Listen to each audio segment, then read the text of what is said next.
You know the old saying, an ounce of prevention is worth a pound of cure. And this is so true when starting a new business. That's why in this video, I'm going to go over 6 things every entrepreneur should focus on in their first year of business. I want to circle back and encourage you to print off the business planner and complete as much of it as you can before going forward.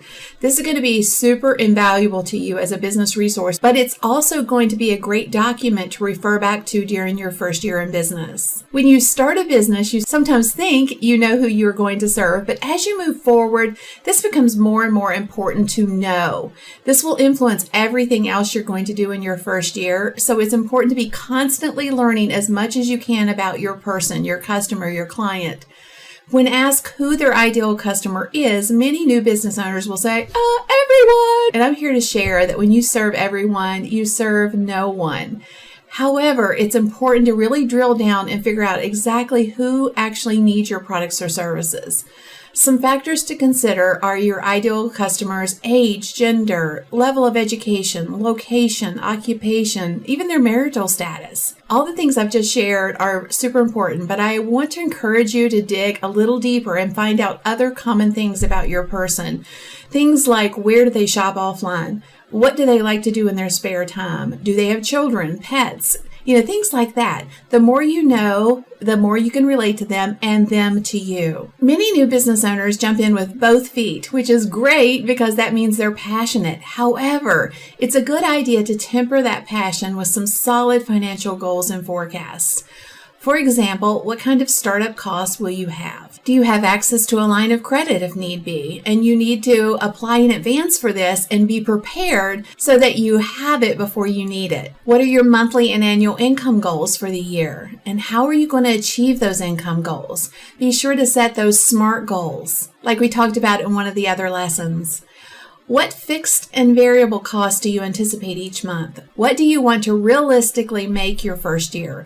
If you don't set some good financial goals, you will have no way of knowing when you achieve them.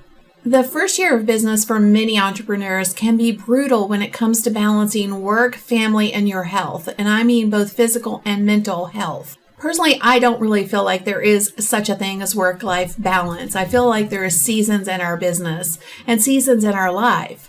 There's times when we need to spend more time in our personal life. There is times when we need to spend more time in our business. For example, if, I'm doing a product launch, I need to spend more time. I need to be head down, really digging into all the pieces and parts and making sure that the product launch goes off seamlessly.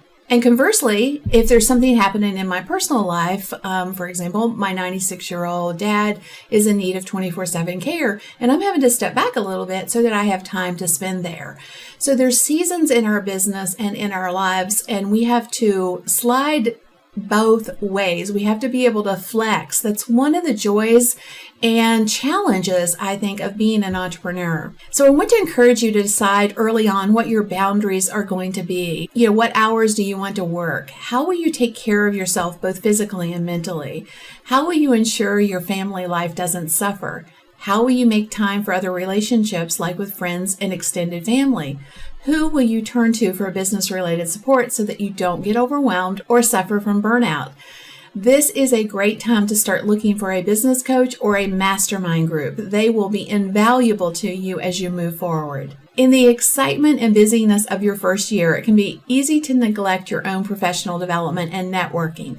However, these are exactly the things that will help keep you growing not only as a person, but that it will also lead to increased opportunities in your business. So what is that going to look like for you? Professional development ideas might include things like signing up for a class at your local college or even an online class or course, purchasing online training courses that give you additional knowledge around your expertise, read books, and stay on top of industry news through blogs and podcasts.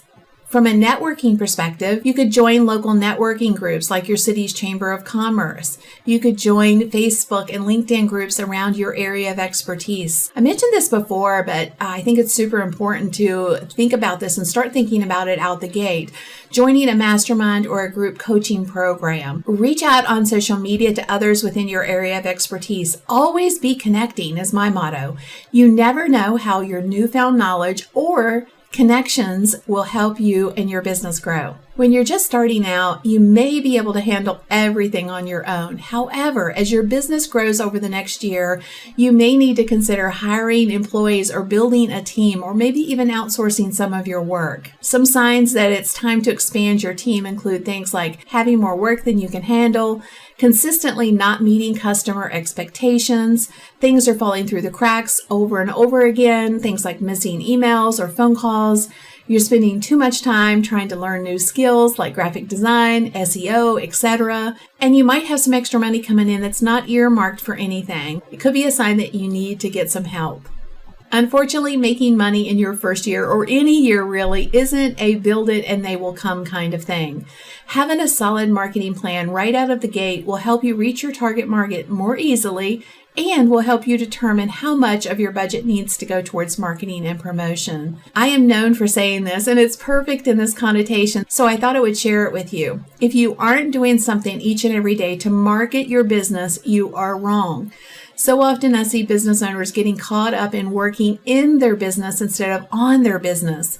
Marketing your business every day in some way, big or small, is an absolute necessity and should be a key focus for every business owner. Some marketing areas that you might want to plan and budget for include things like social media management, email marketing, advertising, blogging cost, podcasting or vlogging, search engine optimization. Think about not only the cost associated with each of these, but who will carry out these tasks, what your goals are for your content and social media, who your competitors are and what they're doing, and when you want to achieve these goals. Trust me, planning these things in advance will save you a lot of grief and will help you achieve the best possible results.